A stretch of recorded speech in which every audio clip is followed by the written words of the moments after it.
अस्सलाम वालेकुम, आप देख रहे हैं प्रोग्राम 7 से 8। मैं हूं किरण नाज, मैं स्टूडियो में हूं, प्रोग्राम का आगाज़ कर रही हूं और यकीनन नाजरीन हैरान होंगे कि स्टूडियो में मुझे इस बुलेट प्रूफ जैकेट की ज़रूरत क्यों पेश आ गई।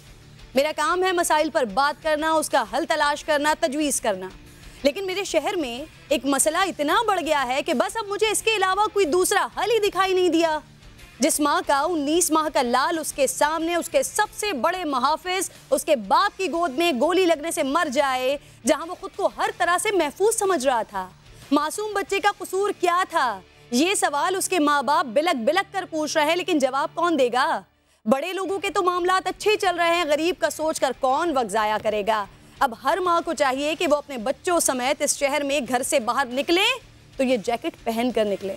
जिस बाप की बेटी स्कूल फंक्शन जाने से पहले मुहाफिजों की गोलियों का निशाना बन जाए और दुनिया से चली जाए, उस बाप को चाहिए कि वो औलाद की खुराक की फिक्र से पहले जैकेट खरीदने के पैसे इकट्ठे करे और अपने बच्चों के साथ ये जैकेट पहन कर निकले। जिन बहनों का इकलौता भाई सड़क पर मुहाफिज की गोली खाए और मर जाए, उन बहनों को चाहिए कि वो अपने भाइयों को सेहरा पहनाने से पहले ये बुलेट प्रूफ जैकेट पहनाए। जिस बाप का बेटा वतन वापस आए और शहर के पौश इलाके में पुलिस की गोलियों से भून दिया जाए, ऐसे बाप को चाहिए कि औलाद की मजीद तालीम की फिक्र से पहले उसे ये बुलेट प्रूफ जैकेट पहनाए। इस शहर में चोरों, लुटेरों, डाकुओं से मोबाइल फ़ोन और नकदी बचानी है, लेकिन मुहाफिजों से आपने अपनी जान बचानी है और उसके लिए ये बुलेट प्रूफ जैकेट पहनकर घर से निकले। आईजी, डीआईजी इनको टेलीफोन पर लेकर चीखने चिल्लाने, सख्त सवालात पूछने से अब कोई फ़ायदा नहीं होने वाला, क्योंकि ना ये पहला वाक़या है और अफसोस के साथ कहना पड़ा है कि इस शहर का कल होने वाला ये वाक़या भी आखिरी नहीं होगा। घर से निकलें तो तसल्ली कर ले कि आसपास कोई पुलिस वाला तो नहीं है। ऐसा ना हो कि जाएं तो हम खुद और खुदा ना खास्ता वापस कोई और चार कंधों पर लेकर आए और घर वालों को दिलासों के साथ तसल्ली के लिए 2-2.5 लाख रुपए का चेक पकड़ा दिया जाए। मैं कुछ कहना ही नहीं चाहती उन पुलिस अफसरान को कि जिनका निज़ाम फरसूदा, बदबूदार, 100 साल पुराना है, जिसे जंग नहीं बल्कि इस निज़ाम में कीड़े पड़ चुके हैं। कुछ नहीं कहना उन सियासतदानों को जिन्हें पुलिस इस्लाहात करनी है लेकिन ज़ाती झगड़ों में फंसे हुए हैं। इन सियासतदानों पर क्या करें, रहम ही खाया जा सकता है कि जिनके दिल पर ना तड़पती माँ के आंसू असर करते हैं, ना सिसकती बहनों की चीखों पुकार इनका क़िबला दुरुस्त कर सकती है।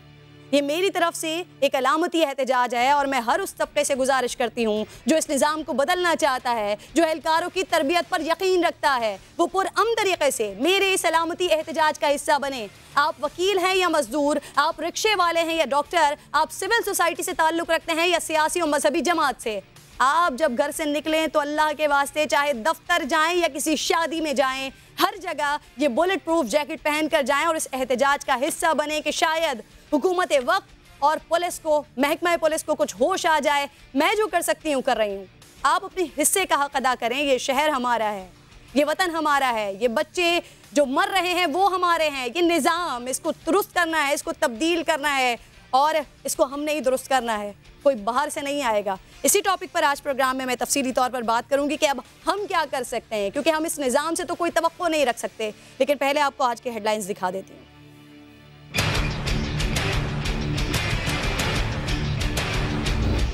पुलिस वाले थे दो मोटरसाइकिल पे, उन्होंने सीधा फायर किया है।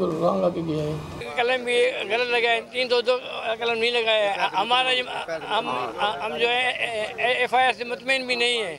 हमारा ये मुतालबा है कि ये जो केस है ना ATC कोर्ट में जाना चाहिए। कराची में मुबैना पुलिस मुकाबला, एक और नन्ही जान निकल गया। 1.5 साला एहसन मकामी कब्रिस्तान में सुपुर्द खाक। मुकाबले में मुलव्विस 4 एहलकार गिरफ्तार, मुकदमा दर्ज। नाना और वालिदैन ने 302 की दफात शामिल करके मुकदमा इंसदादे दहशतगर्दी की अदालत में चलाने का मुतालबा किया है।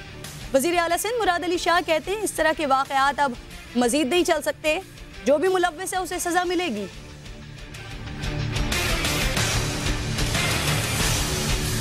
पुलिस के भी थोड़ी सी बेहिसी और बल्कि मैं कहता हूँ कि क्रिमिनलिटी इधर पता चली है। सज़ा मिलेगी, जो भी क्या उसको सज़ा मिलेगी और पुलिस को हम कहेंगे अगर उनको सज़ा नहीं देते तो जिन्होंने सज़ा देनी है उनको सज़ा होगी। इस किस्म की जो वाक़यात हैं मैं फिर आपको कहता हूँ कि अफसोसनाक हैं और हम रिग्रेट करते हैं and we are apologetic and we are saying sorry, गलती हुई है हमसे।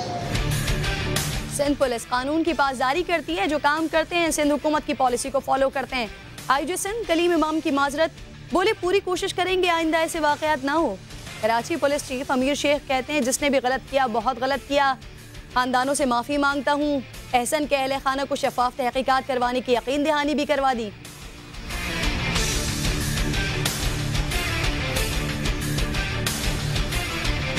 तफ्तीश किसको दी जाए उन्होंने नाम दिए हैं, अब्दुल्ला शेख साहब का नाम दिया है, पीर मोहम्मद शाह साहब का नाम दिया है, तो हम तफ्तीश को देंगे। अभी तक जो उन्होंने कहा है कि जी 4 पुलिस एहलकार, वो चारों पुलिस एहलकार कस्टडी में हैं। इनके साथ खड़ा हूँ हर हवाले से कि इनके साथ किसी किस्म की ज्यादती ना हो। कई ममालिक ऐसे हैं जिनका कानून ये कहता है कि आप अपना जो मुल्ज़िम है उसको एक्स्ट्राडाइट ऐसे मुल्क में नहीं करेंगे जिसमें सजाए मौत है, और इसलिए हमें ये अमेंडमेंट करनी पड़ेगी ताकि अपने जो डाकू चोर वहाँ बैठे हुए हैं वो इस शिक की सहारा ना ले सकें, उनको पाकिस्तान वापस लाना ज़रूरी है। और कई ममालिक सजाए मौत वाले मुल्क से मुल्जिमान का तबादला नहीं करते। वज़ीर इत्तलात फवाद चौधरी ने पाकिस्तान पीनल कोड में तरमीम की वजह बता दी। बोले बानिया MQM पर 7,000 अफराद को कत्ल करने का इल्ज़ाम है। भत्ताखोरी, मनी लॉन्ड्रिंग समेत कई संगीन इल्ज़ामात हैं। PPC ऐसा कोई जुर्म नहीं जिसका इल्ज़ाम उन पर न हो।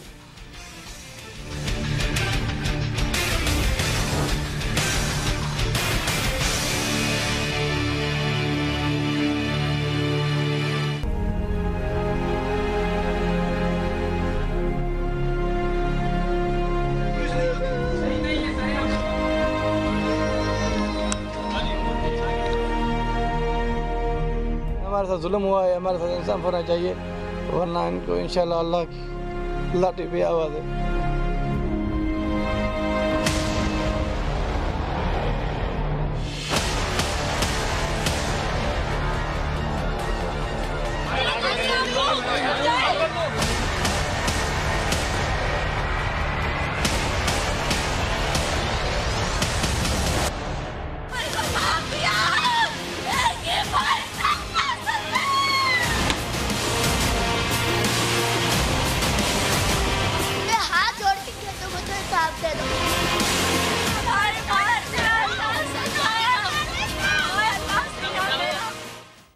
मैं किसके हाथ पे अपना लहू तलाश करूं, तमाम शहर ने पहने हुए हैं दस्ताने।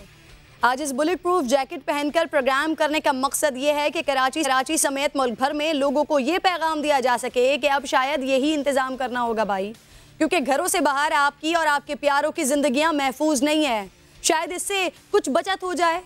कराची में अल्लाह अल्लाह करके अम तो आया, लेकिन रोशनियों के शहर में ज़िंदगियों के चिराग अब भी बुझ रहे हैं।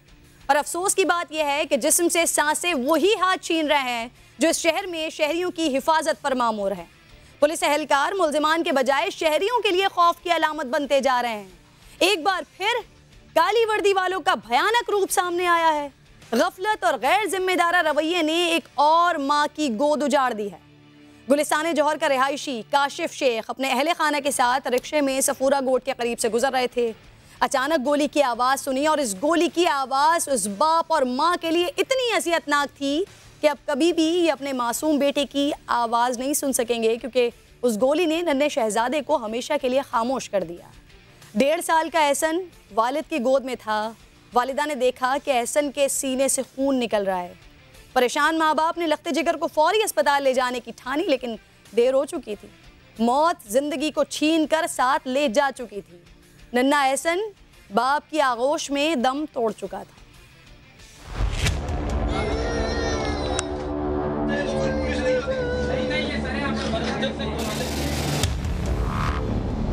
उन्होंने दोबारा पिस्टल पीछे एम की, तो मैंने हवाई फायर किया और ट्रैफिक में निकले। बिल्कुल करीब से हमको पुलिस ने हमको गोली मारी है। पुलिस वाले थे दो मोटरसाइकिल पे, उन्होंने सीधा फायर किया।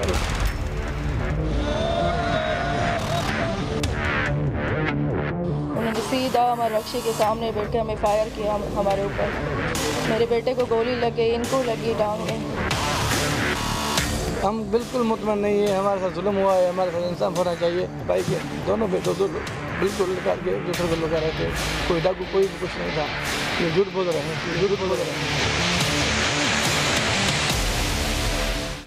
अल्लाह इस मजलूम माँ और बाप को हौसला दे। और न जाने ऐसे कितने कितने माँ बाप हैं जो रोज़ाना की बुनियाद पर या आए दिन, या अगर सिर्फ 2018 या 2019 की मैं बात करूँ तो ऐसे बहुत सारे माँ बाप, बहुत सारे बहन भाई हमने देखे हैं जो महाफिजों की गोली ना लगने के बाद अपने प्यारे खोने के बाद ऐसे रोते हुए, इल्तिजा करते हुए दिखाई देते हैं।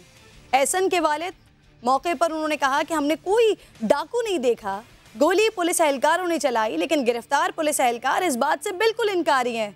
पुलिस एहलकार अमजद और समझ सफूरा के करीब डाकुओं को रोकने की कोशिश कर रहे थे। उनके मुताबिक फायरिंग डाकुओं ने की, उन्होंने तो ऐसा कुछ भी नहीं किया, सिर्फ हवाई फायर किए। उन्हें तो रक्षा भी नजर नहीं आया कि जो शायद उनके पीछे था। एक गोली चलाई। अच्छा, फिर आपने जो है वो आप पीछे बैठे हुए थे, आप बाइक चला रहे थे? जी बिल्कुल। तो आप फिर आपने फायर किया? और मैंने फिर एक हवाई फायर किया क्योंकि वो ट्रैफिक के अंदर चले गए थे। उन्होंने दोबारा पिस्टल पीछे एम की तो मैंने हवाई फायर किया और ट्रैफिक में निकल। मजीद गिरफ्तार पुलिस एहलकार कहते हैं कि बच्चे को उनकी गोली नहीं लगी, पुलिस की गोली लगती तो बच्चे को पेट पर लगती। सफूरा चौरंगी के करीब मासूम एहसन को किसकी गोली लगी, पुलिस की या डाकुओं की, अब इस मामले को मजीद पेचीदा बनाया जा रहा है। पोस्टमार्टम रिपोर्ट के मुताबिक बच्चे को दाएं जानिब से सीने में गोली लगी और बाएं जानिब कमर से पार हो गई। महसूस कीजिए, ये मैं 19 माह के एक मासूम से लखते जिगर के बारे में आपको बता रही हूँ कि जिसके सीने से गोली निकली है बाएं जानिब से लग के। एडिशनल पुलिस सर्जन कहते हैं कि बच्चे को गोली 10 से 15 फीट के फासले से लगी है। इस एक गोली ने जान ले ली, लेकिन गोली किसने चलाई कोई नहीं जानता। फायरिंग का मुकदमा सच्चल थाने में 4 नामालूम अफराद के खिलाफ इक़दाम कत्ल और कत्ल ख़ता की दफ़ात के तहत दर्ज कर लिया गया। पुलिस एहलकारों को गिरफ्तार कर लिया गया, लेकिन एहसन के अहले खाना, अगर इनके बारे में ये कहा जाए कि ये मुतमईन नहीं है तो ये कैसे कहा जा सकता है कि वो मुतमईन भी होंगे या नहीं होंगे। अहले खाना ने 302 की दफ़ा शामिल करके मुकदमा इंसदाद दहशतगर्दी की अदालत में चलाने का मुतालबा किया है। बात सुनिए इनकी। पुलिस वाले वो वही एहलकार है, वो हमें नहीं दिखाए गए हैं, हमने नहीं दिखाए गए, कहे हमारे पास हैं पर आप फिक्र नहीं करें, हमें एफआईआर की कॉपी भी नहीं दे रहे हैं, नहीं दे रहे। ये बेचारा होश में नहीं है, क्या नाम है, साइन कर दो, इसको क्या पता, हमें क्या पता एफआईआर क्या होती। गम से निढाल एहसन के अहले खाना इंसाफ का मुतालबा कर रहे हैं। सूरत हाल इंतहाई तशवीशनाक है। हर जहन में सिर्फ एक यही सवाल है कि क्या शहर की सड़कें शहरियों के लिए ही महफूज नहीं रही हैं, क्योंकि ये पहला वाक़या नहीं है। कराची में मुबैना पुलिस मुकाबलों में इस साल 2 मासूम बच्चों समेत 3 जानें जा चुकी हैं, जबकि अगर गुज़िश्ता साल से लेकर अब तक की मैं बात करूं तो 7 अफराद की जानें इसी गफलत का निशाना बन चुकी हैं। तफसीली तौर पर आपको ये तमाम वाक़यात मैं इस रिपोर्ट में दिखाती हूँ। पहले कराची पुलिस डाकू पकड़ने सड़क पर निकलती है, लेकिन मासूम शहरियों की जान चली जाती है। 20 जनवरी 2018 शारा फैसल पर पुलिस मुकाबले के दौरान शहरी मकसूद अहमद जान बहक हुआ, जबकि एक डाकू मारा गया। वाक़े में मुलविस 2 एहलकारों ने अदालत से जमानत कबल गिरफ्तारी ले रखी है। 16 जून 2018 अबुल हसन इस्फहानी रोड पर पुलिस मुकाबले में मासूम मुसब अपनी जान से गया। 2 अगस्त को पावर हाउस चौरंगी पर 55 साला नफीस पुलिस मुकाबले में जिंदगी की बाजी हारा। 13 अगस्त को अख्तर कॉलोनी सिग्नल पर 10 साला अमल उमर गोलियों का निशाना बनी। वाक़े में 2 एहलकार गिरफ्तार और केस अदालत में है। रवा बरस 22 फरवरी को अंडा मोड़ पर पुलिस मुकाबले में तालिबा निमरा जां बहक हुई, जिसमें 4 एहलकारों को मुअत्तल किया जा चुका है। रवा बरस ही 5 अप्रैल को कायदाबाद में मुबैना पुलिस मुकाबले के दौरान 12 साला सज्जाद की जान गई, जबकि 11 साला बच्चा जख्मी हुआ, जिसकी तहकीकात में कोई पेशरफ सामने न आ सकी। और गुज़िश्ता रोज एक और मासूम बच्चा सफूरा चौरंगी पर मुबैना पुलिस मुकाबले में जान से गया। कराची शहर और इसमें क्या हो रहा है, पुलिस एहलकारों की जानिब से मुसलसल इस तरह के वाक़यात क्यों सामने आ रहे हैं, इस पर बात करने के लिए ब्यूरो चीफ कराची फैसल शकील मेरे साथ मौजूद हैं। फैसल, बहुत गुस्सा है मुझे, बहुत सदमा है आज के इस वाक़े का, और मैं किसी किस्म की बात नहीं करना चाहती कि पुलिस की तरबियत क्या मसाइल हैं, पुलिस की तरबियत के साथ क्या मसाइल हैं, पुलिस के निज़ाम के साथ, क्योंकि ये फरसूदा निज़ाम है। मुसलसल हम इस पे बात कर चुके हैं, मुसलसल हम कोशिश कर चुके हैं कि अल्लाह के वास्ते इनकी तरबियत ऐसी की जाए कि ये मुहाफ़िज़ वाकई हिफाजत का काम करें लोगों के लिए। क्या ये पॉसिबल है कि अब तमाम शहरी बाहर निकलें तो बुलेट प्रूफ जैकेट पहनकर निकलें ताकि बचत हो सके? पुलिस से तवक्को नहीं की जा सकती। जी किरण, बिल्कुल आपका कहना दुरुस्त है, आपका एहतजाज मुनफरिद है और काबिल तहसीन है, क्योंकि इन हुक्मरानों के कानों में तो ये सिसकियाँ और आहें तो जा ही नहीं रही। मासूम बेगुनाह शहरी जो कि पुलिस की गोलियों का निशाना बन रहे हैं। मैं आपको बताऊं, आपने पास्ट के तमाम वाक़यात दिखाए 2 साल के दौरान जो हुए हैं, इसमें से मुझे ये बता दें कि किस एक पुलिस एहलकार को सज़ा मिली हो? किसी भी एक पुलिस एहलकार को सज़ा नहीं मिली। अगर सज़ा मिलती तो फिर ये जुर्म नहीं होता। सज़ा का खौफ ही नहीं है, इसलिए शहरियों पे गोलियां चलाई जा रही हैं। कोई मतलब उनको किसी चीज़ का वो नहीं है। क्या हुआ है आपको ये मैं बताऊं, टेक्निकली तौर पर ये कहा जा रहा है कि 4 पुलिस एहलकारों को गिरफ्तार कर लिया है। मैं आपको इंकिशाफ कर रहा हूं कि गिरफ्तारी एक की भी नहीं हुई है। अगर गिरफ्तारी होती तो अदालत में पेश किया जाता। अभी तक सिर्फ उन्हें हिरासत में लिया है और अपनी तफ्तीश की जा रही है और मुकदमा नामालूम 4 मुल्जिमान के खिलाफ दर्ज किया गया है। अगर पुलिस एहलकारों की नीयत सही होती, अफसरान की नीयत सही होती तो नामजद होते वो पुलिस एहलकार इस मुकदमे में।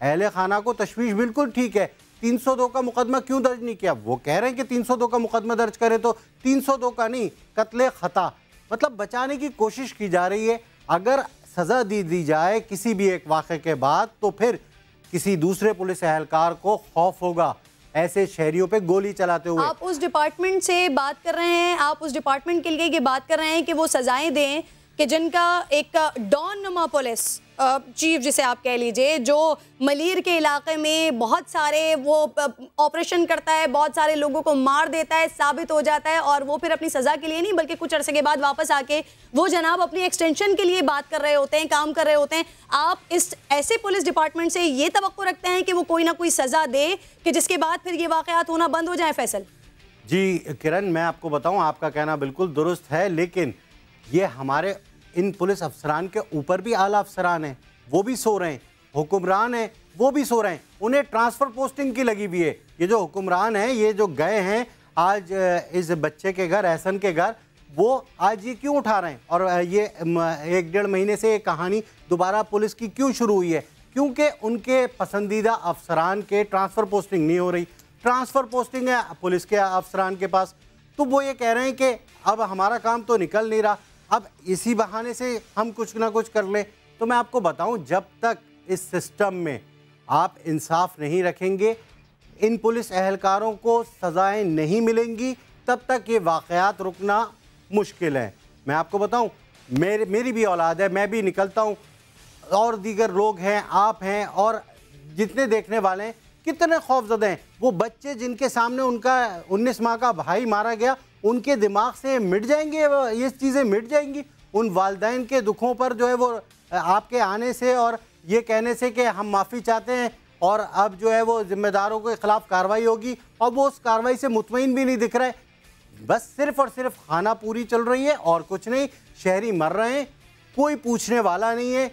मैं तो ये मुतालबा करता हूँ आपके इस प्रोग्राम के ज़रिए कि इस पर आला अदलिया नोटिस ले और इन्हें ऐसी मिसाल कायम करे ताकि आइंदा कोई और जो है ऐसा ना कर और सके। फिर एक और मसला है कि जिस पर फिर आला अदलिया ही नोटिस ले और फिर वही इस मसले के हल के लिए तगोदाव करे, क्योंकि जो हमारे हुक्मरान बैठे हुए हैं या जो डिपार्टमेंट्स मौजूद हैं या जो पुलिस के आला अफसरान हैं, उनसे कुछ नहीं होता और ये उनके लिए नामुमकिनात में से एक है। आज भी अगर अमीर शेख साहब, इमाम कलीम साहब अगर बात कर रहे हैं तो वो ये कह रहे हैं कि जी हम कोशिश करेंगे कि आइंदा ऐसे वाक़यात ना हो।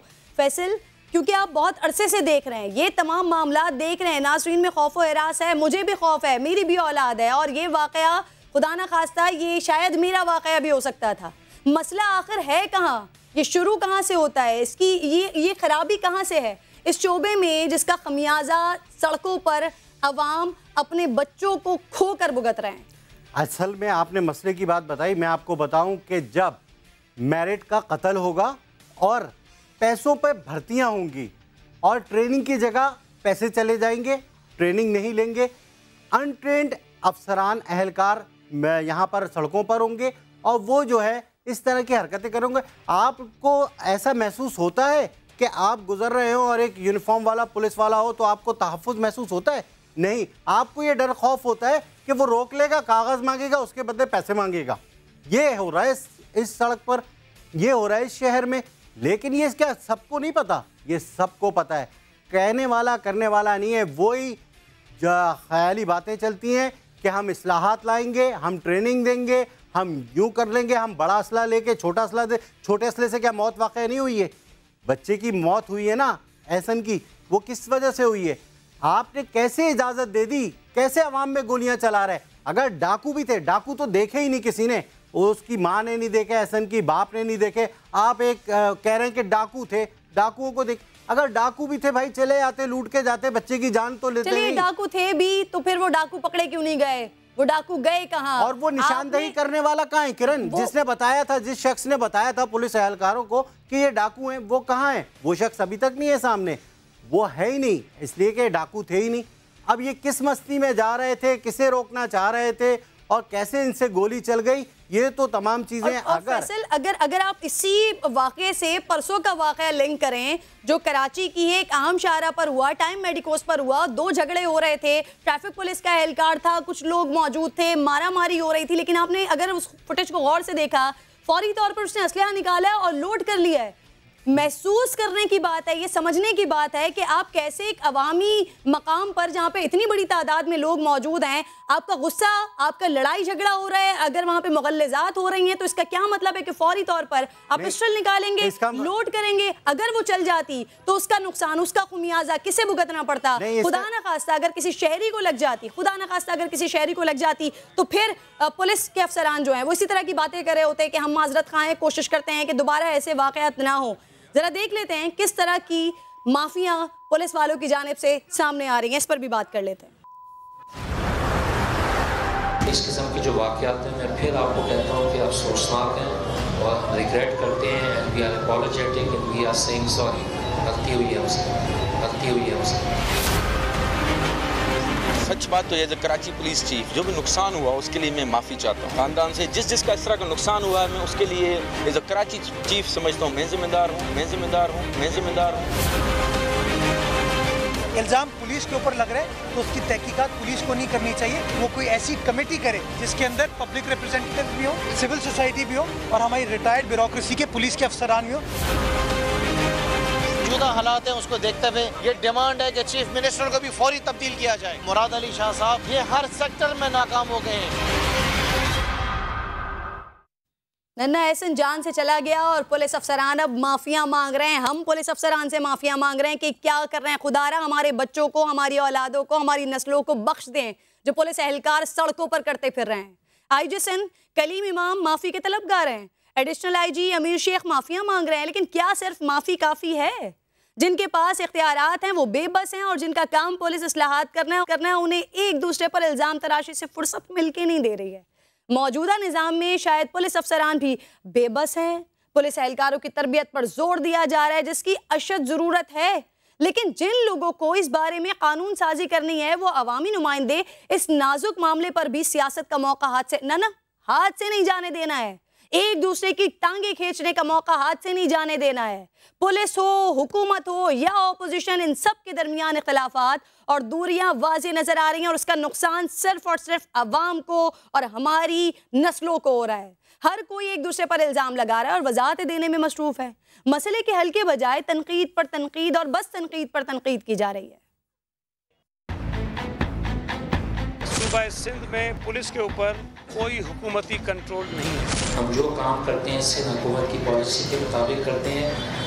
ऑर्गेनाइजेशन की अपनी जो स्ट्रेटजीज होती है हम पूरी कोशिश करते हैं कि उसको इस तरह हम करें कि जो सिंध गवर्नमेंट की पॉलिसीज है भरपूर तरीके से इम्प्लीमेंट करें। सिंध के अलावा बाकी तमाम सूबों में पुलिस के ऊपर हुकूमती कंट्रोल मौजूद है। सिंध पुलिस भरपूर तरीके से रिस्पॉन्ड कर रही है। हम जवाब दें हैं आपको भी, लोगों को भी, उससे हुकूमत को भी, हमसे हुकूमत के माध्यम से। सड़क पर एक ऐसे इलाके में जहाँ पर सैकड़ों लोग मौजूद हों, वहाँ पर आप अगर मुजरिम मौजूद है तब भी उसके ऊपर इस तरह गोलियाँ चलाएं कि उसका निशाना मासूम और बेगुनाह शहरी बने और बच्चे बने। जो इस किस्म के वाक़यात होते हैं उसकी कोई एक्सप्लेनेशन नहीं हम दे रहे हैं, कोई सेल्फ डिफेंस में कोई बात नहीं कर रहे हैं, हम अपनी गलती मानते हैं एंड पूरी कोशिश करेंगे कि आइंदा ना हो। पुलिस के भी थोड़ी सी बेहिसी और बल्कि मैं कहता हूँ कि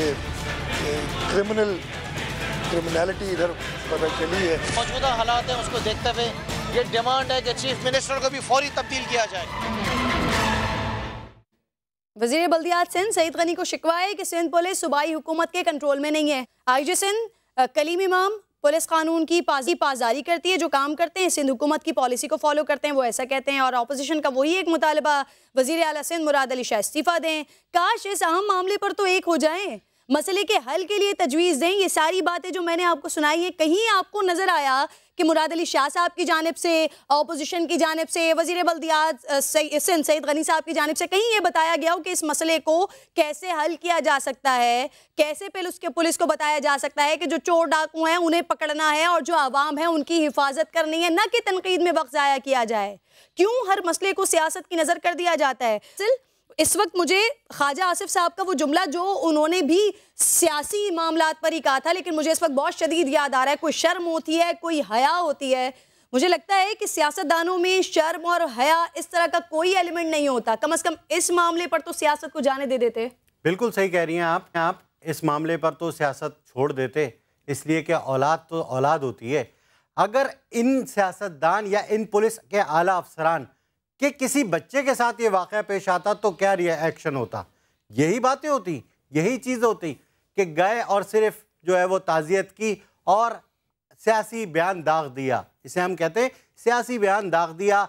सबसे पहले एक रूटीन होती है किसी भी वाक़े के बाद, सीएम ने नोटिस ले लिया, आईजी ने नोटिस ले लिया, नोटिस लेके कहाँ जाता है, क्या होता है पता नहीं। उसके बाद मुकदमा दर्ज कर लिया है, अब इसका भी मुकदमा दर्ज हो गया है, अब इनकी गिरफ्तारी डाल दी जाएगी और 4 दिन बाद इनकी बेल हो जाएगी। ये भी बता दूं मैं आपको, कुछ भी नहीं रहेगा। इनको अंजाम तक जब तक नहीं पहुंचाएंगे ना, तब तक ये वाक़यात नहीं रुकेंगे। इस शहर में शहरियों को तहफ़्फ़ुज़ नहीं मिल सकेगा, इसलिए कि आपने पैसे लेके भर्ती किए, पैसे लेके ट्रेनिंग पे वो गए नहीं, अब उनको जदीद हथियार हाथ में दे दिए और पुलिस जो है वो गुंडा बन गई है। अब डाकुओं से मुकाबला करें या किसी से करें, खुद भी जख्मी हो जाते हैं। इसलिए शहरियों को तहफ़्फ़ुज़ अगर दिलाना है तो इस मसले को संजीदगी से बगैर सियासत के भी कैसे हल जख्मी करना होते हैं। पड़ेगा। फैसल, जब हम पहले जो मैंने मलीर वाले साहब का तस्करा किया था, जो बहुत ज़्यादा ऑपरेशन किया करते, उस वक्त बहुत सारे हक़ाइक़ सामने आए थे कि खुद कैसे ज़ख्मी हो जाया करते थे। और साथ साथ जो इस वक्त तकलीफ दे पहलू है, इस तरह के वाक़यात ये पहला वाक़या नहीं है, ऐसे पहले भी वाक़यात हो चुके हैं। मेरे अंदर तो इतनी हिम्मत नहीं है कि मैं इस वक्त एहसन के वालिदैन से बात कर सकूं, उनसे पूछ सकूं, उनके दिल को ठंडक कैसे पड़ सकती है, ये पॉसिबल ही नहीं है, ये सोचना भी पॉसिबल नहीं है। अमल, जिनके वालिदैन उमर और उनकी अहलिया, बड़ी उन्होंने कोशिश की कि कुछ किया जा सके, इस मामले पर आवाज़ उठाई जा सके, अदालत तक इस मामले को लेकर गए ताकि दोबारा किसी और के बच्चे बेमौत न मारे जाएं। अमल के वालिद उमर ही मुझे ज्वाइन कर चुके हैं। उमर, मैंने जैसे बताया कि मेरे अंदर हिम्मत नहीं थी कि मैं एहसन के वालिदैन से बात करूं, क्योंकि आप इस तकलीफ से, इस अजियत से गुजर चुके हैं। आपने वो वक्त देखा है कि जब आपकी बच्ची आपके पास मौजूद थी, किस तरह से गोली आई। किसी वालिदैन के बारे में जो अभी एहसन के वालिद साहब कह रहे हैं कि उन्हें तसल्ली नहीं हो सकती, 302 की वो दफ़ा चाहते हैं और पुलिस वालों की जानिब से जो बातें की जा रही हैं, क्या किसी वालिद को उसकी औलाद के बेमौत मारे जाने के बाद तसल्ली हो सकती है? उमर जी, मतलब ये तो कोई पूछने वाली बात ही नहीं है, इसमें कोई तसल्ली कैसे हो सकती है? मतलब ये तो कोई सवाल ही नहीं बनता। मसला सारा ये है कि जब तक ये मसला उस अफसर का नहीं है, उस सिपाही का नहीं है इसने गोली चलाई है, मसला उस सिस्टम का है जिसको वो बंदूक दी जाती है। जब उस सिस्टम का मसला है, जब उनको कहा जाता है कि खुलेआम फायर करें, उनको पता होता है कि उनको कुछ नहीं होने वाला, चाहे वो अमल का केस हो, चाहे वो अक्सर का केस हो, चाहे वो अभी ये बच्चे का केस हुआ है, ये इनको कहा जाता है, उनको तहफ़्फ़ुज़ दिया जाता है। कोई भी, ये सिर्फ फोटो अपॉर्चुनिटी होती है जिसमें इनको जेल में बंद किया जाता है, अगले दिन से इनके घरों पे ड्यूटियां कर रहे होते हैं। ये सब अपने घरों पे बैठे होंगे, इन सबको हेडक्वार्टर्स में रिपोर्ट कर रहे होते हैं और किसी किस्म की कोई चीज नहीं की जाएगी। ये सब झूठ बकवास होती है। ये सिर्फ आके आएंगे, घर पे फातिहा पढ़ के जाएंगे और उनको कुछ नहीं करना आता। ये अपने ही भाइयों को बचाते हैं और इन्होंने कुछ नहीं करना। यही हमारी पुलिस और गवर्नमेंट से बोले तो कहते हैं कि पुलिस को हमने पूरी अथॉरिटी दी हुई है। अब आप देखें, हमसे कहा गया था कि पुलिस को अब इंडिपेंडेंट कर दें, क्योंकि अब पुलिस इंडिपेंडेंट है। अब देखें वो ये कर रही है। तो ये सिविलियंस के साथ खेला जाता है। यही काम है कि हम लोग जो है मरने के लिए खाली। तो फिर उमर, फिर हम क्या करें? पुलिस से हम नहीं, अब हम उनसे रख ही नहीं सकते किसी किस्म का दिल में कि शायद कुछ तरबियत हो जाए, शायद बेहतरी आ जाए। क्या करें? फिर पूरा शहर बुलेट प्रूफ जैकेट खरीद ले, हम बुलेट प्रूफ जैकेट पहनकर निकलना शुरू कर दें। आपकी नज़र में, आप समझते हैं आप अपनी बेटी को खो चुके हैं इस तरह के वाक़ये के बाद, आप समझते हैं कि सारा शहर अब अपनी औलादों को ऐसे बचाए, बुलेट प्रूफ जैकेट पहनकर निकलना शुरू कर दें हम सड़कों पर? बिल्कुल इसी तरह से, क्योंकि ये तो मारते रहेंगे, ना इनका असला बदलेगा, ये तस्वीरें खिंचवाएंगे, ट्रेनिंग की बात करेंगे। इनसे अगर पूछा जाए तो कह रहे हैं कि अपने शोहदा के लिए मैचेस करवा रहे हैं, शोहदाओं की याद में। तो जो ये मुझे बताएं, जिन लोगों को ये लोग मारते हैं उनके लिए क्या किया जाता है? जिनको मारा है इन्होंने निमरा को मारा, जब वो बेचारी एक सिंगल मदर अपने बेटी को पढ़ा रही थी और डॉक्टर बना रही थी, उसको मार के उन्होंने कुछ किया उनके साथ? कुछ दिया उनको? ये आप मुझे बता दें, इस बच्चे को मारा है, 2 साल के बच्चे को, 3 साल के बच्चे को पिछले दफा, ये कुछ नहीं कर सकते। इनको सिखाया यही गया है, क्योंकि कोई ट्रेनिंग नहीं है, रिश्वत दे दे के भर्ती होते हैं ये, और इसी वजह से यही हाल होगा। इसी तरह हॉस्पिटल्स का भी यही हाल है। जो कल बच्ची के साथ हुआ है, जिसको इंजेक्शन लगा, उसका भी यही हाल है, क्योंकि जब ये रिश्वत में, सिफारिश में भर्ती करेंगे लोग, तो उसका रिजल्ट ऐसा ही होगा। उमर, आप मेरे साथ ही मौजूद रहिएगा। डॉक्टर वजाहत भी इस दौरान कर चुके हैं। डॉक्टर वजाहत, आप सुन रहे हैं, उमर जो है वो एक ऐसे वालिद हैं कि अपनी बच्ची का जब उनके साथ ये वाक़या हो गया तो उन्होंने आवाज़ उठाई, वो घर से निकले, उन्होंने आखिरी हद तक जाने की कोशिश की कि किसी तरह से जो ये वाक़यात, ये मामलात हो रहे हैं, ये किसी और के बच्चों के साथ ऐसा ना हो। कितने दिल बर्दाश्त था, 1 साल हो चुका है वाक़ये को, अगस्त में ये वाक़या हुआ था, आज तक वो कितने दिल बर्दाश्त था और कितनी तकलीफ में है। वो कहते हैं कि पुलिस का निज़ाम बेहतर हो ही नहीं सकता। जो ये अहलकार इस तरह के काम करते हैं, 3-4 दिन के लिए उन्हें कस्टडी में रखा जाता है, उसके बाद घरों पर ही ड्यूटियां दे रहे होते हैं। और यही इस वक्त जो स्ट्रेस का लेवल है, यही जो हम तमाम लोगों का दिमाग है, ये पूरे शहर का हो चुका है। जिनके साथ ये वाक़यात हुए हैं उनका भी, और जो इस खौफ में है कि खुदा न खास्ता हमारे साथ भी ऐसा ना हो जाए। देखिए, ज़ाहिर सी बात है, जब इस तरह का कोई वाक़या होता है तो इस पर ये बड़ा अच्छा टाइम होता है कि अपनी चीज़ों को इम्प्रूव किया जाए और जिनके साथ ये वाक़या हुआ उनके ग्रीफ प्रोसेस में उनका साथ दिया जाए। ये वाक़या जो हुए हैं बहुत ही गलत हुए हैं और होना भी नहीं चाहिए। और ये ख़ास तौर पे इसमें फ़ील्ड ट्रेनिंग की कमी होती है। फ़ील्ड ट्रेनिंग होती है, वैसे तो आप सब कुछ जानते हैं, लेकिन जब किसी डॉक्टर को ख़ास तौर पर मरीज़ आता है, वो इमरजेंसी में खून हुआ होता है, तो वो हमारी ट्रेनिंग होती है उस वक्त हम क्या करें। फ़ील्ड ट्रेनिंग में आपको मौसम में भी गर्मी है, ट्रैफिक भी है, इधर उधर से लोग भी आ रहे हैं, तो ये होती है फील्ड ट्रेनिंग कि यहाँ से आपने गोली किस तरह चलानी है या नहीं चलानी है, कितने लोग बीच में आ सकते हैं, कोई रेंज में तो नहीं आ रहा, और अगर अभी हम इसको जाने दें तो क्या बाद में इसको ट्रैप किया जा सकता है, नहीं किया जा सकता। अगर ये चीज़ें मद्देनज़र रखें तो चीज़ें बाद में भी की जा सकती थी, लेकिन उस वक्त उनके जज्बाती कैफियत क्या थी, उनको क्या अपनी जान का डर था या वो अपनी जान बचाने के लिए गोली चला दी। सारी चीज़ें जो हैं बहुत ज़्यादा देखा जाए तो बच्ची के लिए, तो बच्चे के माँ बाप के लिए तो बिल्कुल फ्यूचर ही तबाह हो गया। और हमें चाहिए कि हम अपनी ट्रेनिंग को बहुत इक्विप्ड करें, चीज़ें हमारे पास हैं उनको चलाना, और उनको अपने खास तौर पर दिमाग को बर वक्त इस्तेमाल करने की प्रैक्टिस बहुत ज़रूरी है। ये जो आप बात कर रहे हैं ना कि माँ बाप का मुस्तकबिल तबाह, यानी कि माँ बाप सारी ज़िंदगी इस सोच में रहेंगे, ये बहुत खौफनाक और ये बहुत अजियतनाक तकलीफ़ है जो वो सारी ज़िंदगी सोचते रहेंगे कि वो अपनी औलाद के लिए कुछ नहीं कर पाए। लेकिन आप ये देखिए, वो चाहे आप सानिया साहिवाल देखें या चाहे आप दीगर वाक़यात देखें, अमल के साथ उसकी जो छोटी बहन मौजूद थी आप उसे देखें, या फिर एहसन के साथ जो उसके बहन भाई मौजूद थे आप उन्हें देखें, पुलिस को लेकर बच्चों के जहनों में खौफ बैठा है अभी से। इससे निकालने के लिए क्या इक़दामात करने होंगे? पुलिस की ट्रेनिंग पे मैं नहीं बात करूंगी, मुझे लगता है ये नामुमकिन है, लेकिन बच्चों को निकालने के लिए, जहनी खौफ से निकालने के लिए क्या करें हम? देखिए, मैं पर्सनली भी कुछ लोगों को जानता हूँ जो पुलिस में दिल से बहुत अच्छे काम करना चाहते हैं और आपस में वो चाहते हैं कि हम हेल्प करें, और उस बीच में ट्रेनिंग के फुकदान की वजह से कोई गलतियाँ उनसे हो जाती हैं।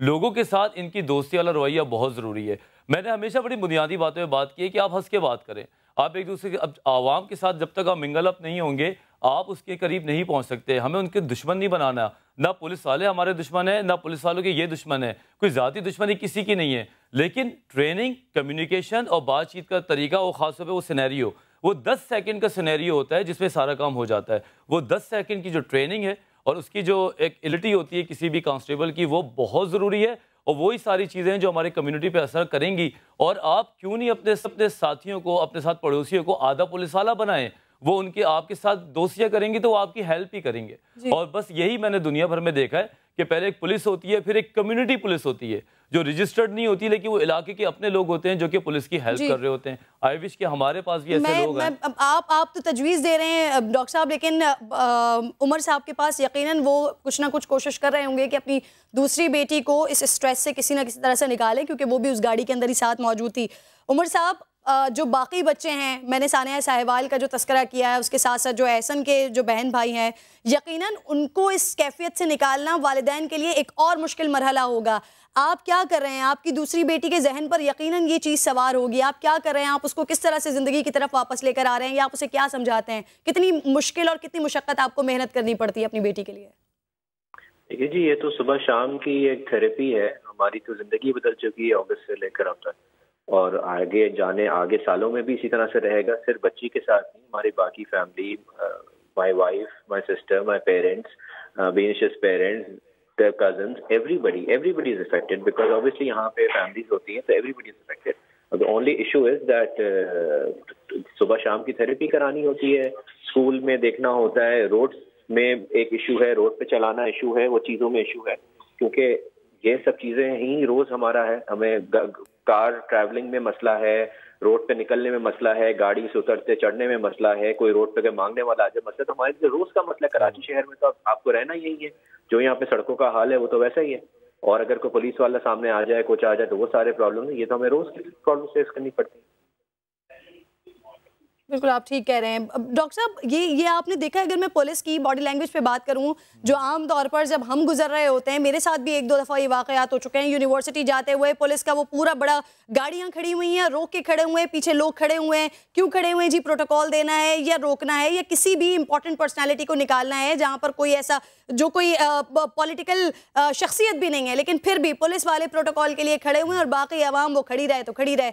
उनकी बॉडी लैंग्वेज आप देखिए, बहुत सारे जो हम बात कर रहे हैं जिनमें बहुत सारे अच्छे भी हैं, ऐसा नहीं कहा जा सकता कि सारे के सारे पुलिस वाले खराब है, लेकिन बहुत सारों को आप देखिए जिनकी बॉडी लैंग्वेज अगर आप देखिए, यंग से हैं, चश्मा उन्होंने लगाया हुआ है, बैंडेना टाइप का सर के ऊपर बांधा हुआ है, खड़े होते हैं, और अगर खुदा न खास्ता कोई बात करने की कोशिश करे तो बाकायदा गालम गलोच भी की जाती है, बाकायदा पुलिस वालों का जो एक रवैया होता है वो लोगों के ऊपर जाहिर किया जाता है और लोगों के अंदर एक खौफ व हरास होता है। आम तौर पर ये होता है कि अगर आपके साथ कुछ हो रहा है, सड़क पर कोई बुरा हो रहा है, या आपको लग रहा है कि आपके पीछे कोई आ रहा है, तो आप कोशिश करते हैं कि पुलिस वालों के पास चले जाएं कि शायद आपकी कुछ हिफाजत हो जाए, लेकिन यहाँ पर तो आवे का आवा बिगड़ा हुआ है। लोग अगर देखते हैं कि कहीं पुलिस वालों की मोबाइल खड़ी हुई है या पुलिस वाले खड़े हुए, तो कोशिश करते हैं वहां से बच के, वहां से कतरा के निकल जाएं। ये हाल है हमारे पुलिस डिपार्टमेंट का। देखिए, जब आप कोई यूनिफॉर्म पहनते हैं ना, तो फिर आप अपने आप को रिप्रेजेंट नहीं कर रहे होते, आप उस महकमे के एक ब्रांड एम्बेसडर बन जाते हैं। और आपने खुद बोला कि कई पुलिस वाले अच्छे होते हैं और बहुत ज़्यादा हेल्प करते हैं, बाज़ों का रास्ता भी दिखाते हैं, बहुत कुछ करते हैं, लेकिन वो कोई एक जो नॉन ट्रेनिंग है या ऐसा नया लड़का आया है जो अपने आप को दबंग समझ रहा होता है, वो सारे के सारे चीज़ों को ख़राब कर देता है और फिर वो एक वर्दी की वजह से सब लोग बदनाम हो जाते हैं। कोई भी फील्ड में, चाहे वो पुलिस वाला हो, चाहे वो डॉक्टर हो, चाहे वो कोई भी हो, जब तक वो फुली ट्रेंड ना हो, और ट्रेनिंग में कोई 40-50 क्लॉज होते हैं, वो 40-50 क्लॉज पढ़ने के बाद नीचे उसका सिग्नेचर लेना चाहिए कि ये अब आपने पढ़ लिया, आप इनकी तरफ से आपको बहुत ज़्यादा मोहतात रहना पड़ेगा, और फिर वीकली और मंथली ट्रेनिंग भी होनी चाहिए उनको अपडेट करने के लिए, क्योंकि अगर ये सारी चीज़ें नहीं होंगी तो आप एक दफ़ा वो पर्चा पढ़ते फिर आप भूल जाते हैं, फिर आपके अंदर फिर पाकिस्तान में एक बदमाशी का भी एलिमेंट बहुत है। अगर आपको कोई अथॉरिटी दे दी जाए, या तो कोई चौकीदार की बॉडी लैंग्वेज ऐसी हो जाती है, वो इतनी बदतमीजी से पूछता है हाँ भाई कहाँ जाना है। ऐसे तरीका थोड़ी है, अगर कोई आपको अथॉरिटी दे रहा है तो क्या स्माइल करने में आपका जाता क्या है, आपको प्यार से पूछने में क्या जाता है। इतने अच्छे पुलिस वाले भी हैं जो कहते हैं कि जी सर आपने सॉरी हम आपको चेक कर रहे हैं, माइंड नहीं करिएगा, तो हमें अपने लगते हैं। सारी बात ये कि गिनती की जो 4-5 लोग हैं, अगर आप उनको फुली ट्रेन करें और उनको अच्छी तरीके से फील्ड में लाएं, सबक ये दे कि डाउन टू अर्थ रहना बहुत जरूरी है। हम आपके साथ हैं, हम आपके साथ हैं, और आप हमें देख के हमें एहसास होना चाहिए कि यार ये हमारे दोस्त खड़े, हमारे महाफिज खड़े हुए हैं, ना कि हम कतरा के हम बच के निकले। नुसरत सहर अब्बासी साहब कर चुके हैं मुझे। नुसरत सहर अब्बासी साहिबा, सबसे पहले तो ये बताइए कि क्या आप इस एहतजाज में मेरे साथ हैं? बुलेट प्रूफ जैकेट पहनकर आप निकल रही हैं क्योंकि पुलिस वालों से हमारी हिफाजत नहीं हो सकती, सिर्फ डर ही रहता है कि कोई गोली खुदा ना खास्ता आकर ना लग जाए।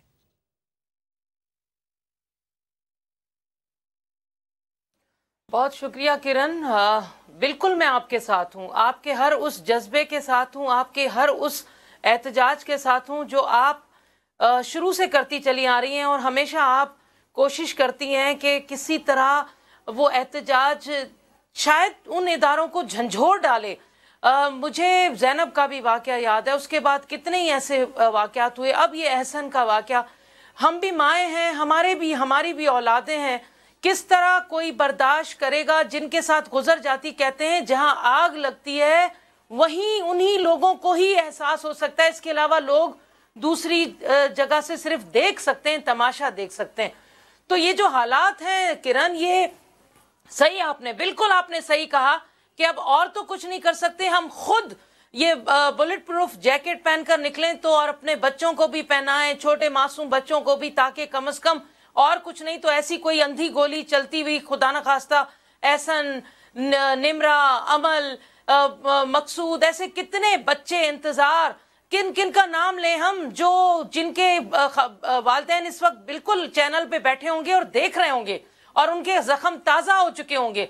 एहसन की माँ, कितना मासूम प्यारा बच्चा है एहसन, देखकर दिल आठ आंसू रो रहा है कि क्या उसकी जिंदगी इसीलिए इतनी थी कि वो रक्षे में माँ बाप के साथ जा रहा होगा।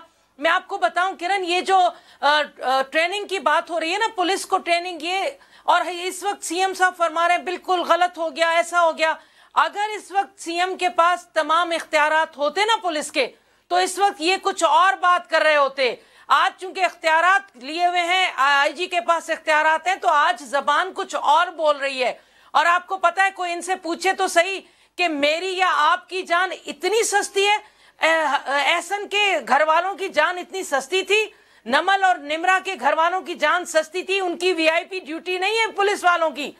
जो हमारे इक्तदार में बैठे हुए हैं उनके ऊपर वीआईपी ड्यूटीज और उन पर 60% बजट खर्च होता है। यानी हम जितने भी कराची में शहरी हैं, उन पर जितने लोग पुलिस वाले हैं, उसका आधा भी, तीसरा हिस्सा भी आम लोगों के लिए नहीं है। उससे ज्यादा जो पुलिस वाले हैं वो वीआईपी ड्यूटीज पर हैं। और जो मोबाइल्स हैं, अक्सर आप देखती होंगी पुलिस मोबाइल्स में इनके बच्चे जा रहे होते हैं, इनका सामान जा रहा होता है। ये सब कुछ हम अपनी आंखों से देख रहे हैं। और मैं आपको बता रही हूं, ये जो इनको पुलिस वालों के हाथों में ये बंदूकें दे दी है ना, किस लिए दी हैं?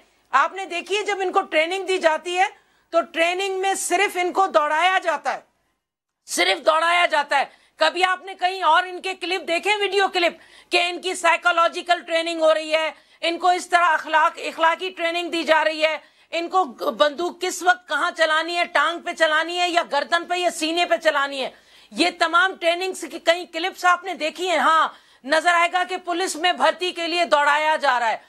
इनको तो आइंदा पुलिस ये गन्स, ये बंदूकें नहीं देनी चाहिए, इनको लाठियां ही देनी चाहिए। क्योंकि जब उन गन्स का इस्तेमाल मुजरिमों के बजाय मजलूमों पर हो जाए, तो फिर किस बात की पुलिस की गन या बंदूकें इनको दे दी जाती हैं कि जहां भी आए लोड किया, गुस्सा आया, किस तरह भी आवाज चला दिया।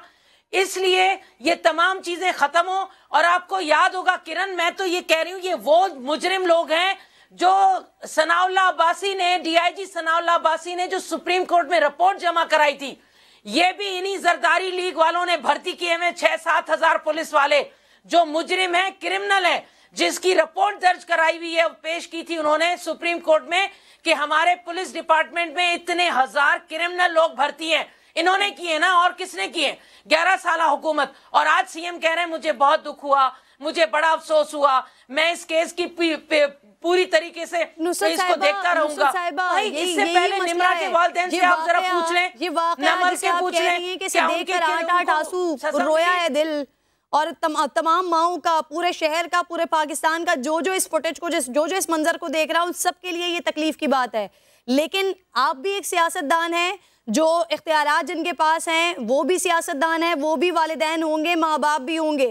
क्या उनको इस बात का यकीन है बहुत अच्छी तरीके से कि उनके पास वीवीआईपी प्रोटोकॉल होता है, उनके साथ तो ये वाकयात नहीं हो सकते जिनके साथ ये वाकयात हुए हैं? तो यहाँ पर भी चलिए फिर अपनी सियासत ही कर ली जाए। ऑपोजिशन और हुकूमत, ये दोनों एक पेज पर तो इस मामले पर भी दिखाई नहीं दे रहे। वही बात जिसका आपने तस्करा किया, अब यहाँ पर ये इख्तियारात करवाना शुरू हो गए। इस मामले पर तो कम से कम एक हो जाते, कोई हल निकाल लेते।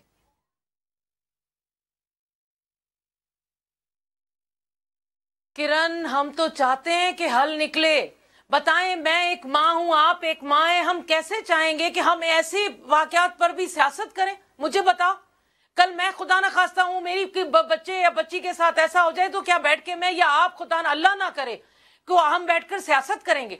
हम तो उनको रास्ता दिखा रहे हैं, हम तो कह रहे हैं खुदारा इन चीजों से निकले। हाँ, जो आपने कहा ना कि शायद वो ये समझते हैं कि हमारे पीछे जो प्राडो है, उसके पीछे जो प्राडो है, उसमें 4-4 गार्ड बैठे हैं जो यूं करके हटाते हैं। कई दफा तो मैं डर गई हूं कि इस तरह हटाते हैं कि जैसे हम पता नहीं कौन सी मखलूक हैं, और वो वीआईपी जिस तरह जा रहे हैं, हमने क्या खुदा ना खास्ता उनको कोई हमने गोली चला देनी है? आम शहरी क्या करेगा?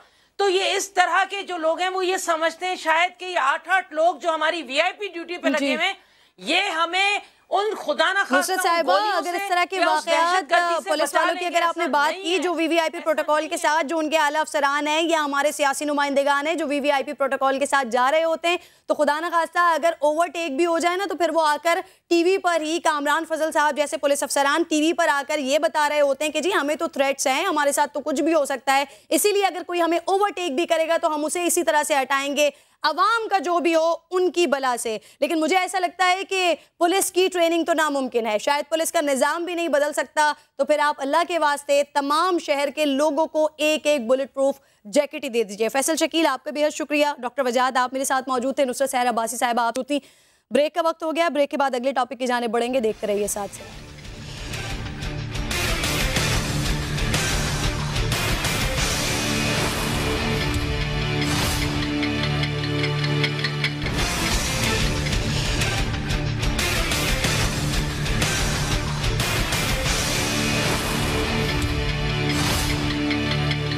सात से आठ में एक बार फिर आपको खुशामदीद कहती हूँ। पिछले हफ्ते प्रोग्राम किया था हमने, मदरसों में बच्चों पर तशद्दुद के बढ़ते हुए वाक़यात की बात की थी और कोशिश की थी कि इस मामले को किसी सूरत रोक सकें, कोशिश की थी कि काश इस मामले के ऊपर कोई पूछने वाला, कोई सुनने वाला, कोई देखने वाला आ जाए। लेकिन ऐसा लगता है कि ये मामलात भी रुकने वाले नहीं हैं।